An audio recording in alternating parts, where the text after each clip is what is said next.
मुळे संक्षेप मध्ये सांगते पुन्हा इन शॉर्ट टू एंड की पहाटेचा शपथविधी आणि 2 जुलैचा शपथविधी ह्या दोन्ही गोष्टी आदरणीय पवार साहेबांना माहिती नव्हत्या. त्यांना अंधारात ठेवून हे निर्णय घेतले. हे कालच्या इंटरव्ह्यू मध्ये स्पष्ट झालं. पवार साहेब त्यांच्या आयडिओलॉजीशी पूर्ण निष्ठेने गेले 60 वर्ष वागले. ते इस्टॅब्लिश झालेलं आहे.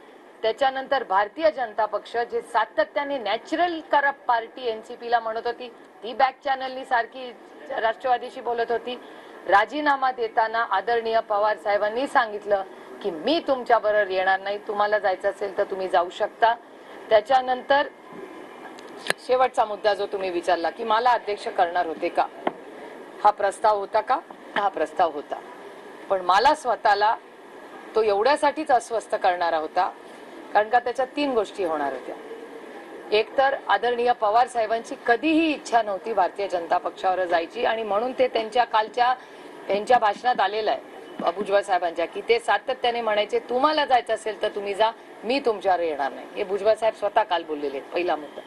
दुसरा मुद्दा की आमची जी वैचारिक बैठक आहे ती चव्हाण साहेबांची आणि आदरणीय पवार साहेबांची, ती आमची आयडिओलॉजी आहे. त्याच्यात ते बसणारं नव्हतं, ते मला अस्वस्थ करणार होतं. आणि त्यानंतर मी जर अध्यक्ष झाले असते तर पहिला निर्णय कुठला असता तर तो भारतीय जनता पक्षावर जायचा होता. तो मला करणं अशक्य होतं. मी ना माझी आयडिओलॉजीशी ना माझ्या वडिलांशी कुणाशी कॉम्प्रोमाइज करणं मला अशक्य नव्हतं. I could have not lived with it. कशी राहणार मी त्या स्वतः, ते मला अस्वस्थ करणार होतं. दुसऱ्या बाजूला एका बाजूला सत्ता होती, सगळं होतं, आणि दुसऱ्या बाजूला एका बाजूला संघर्ष होता. मी सत्तेपेक्षा संघर्षाचा मार्ग मी केला आणि त्यांनी मला ही ऑफर दिली होती. काल जे भुजबळ साहेब म्हणले होते खरं आहे, पण माझ्या आयडिओलॉजीशी, माझ्या वडिलांशी, माझ्या तत्वाशी मी पूर्ण ठाम राहिले आणि हाच आहे. आणि तुम्ही बघताय की त्यांचा सगळा इंटरव्ह्यू हा फक्त कॉन्ट्रेडिक्शन्सनी भरलेला होता.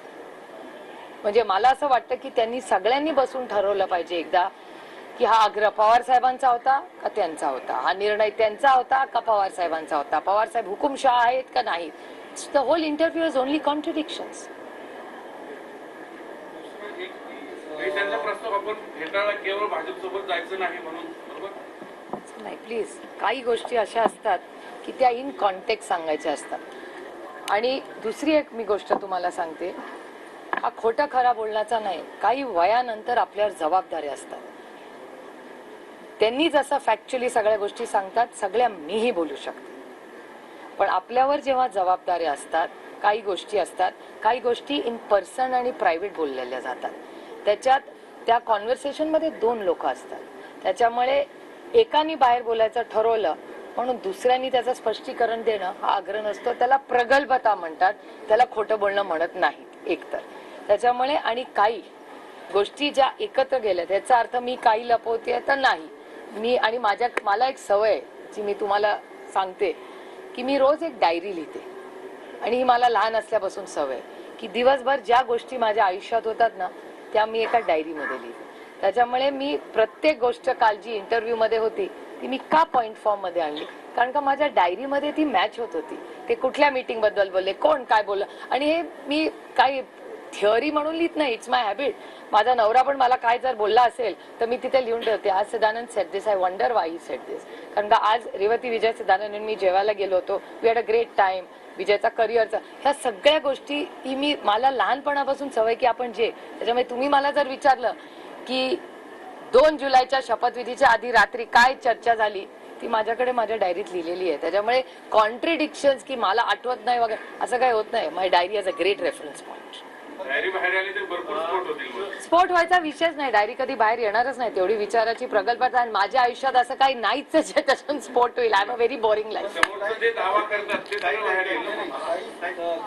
भुजबळ आता हे सगळं बोलतायत, मात्र यापूर्वी अजितदादा सुद्धा हेच मुद्दे बोलत होते की भाजपसोबत आमची चर्चा झालेली आहे यापूर्वी सुद्धा, आणि ते तो शब्द कुठेतरी पाळला गेला नाही. आणि त्यामुळे शब्द पाळायचा विषयच येत नाही ना. आदरणीय पवार साहेबांनी काय सांगितलंय की हेच भुजबळ साहेबांचे शब्द आहेत की तुम्ही जाऊ शकता, मी येणार नाही.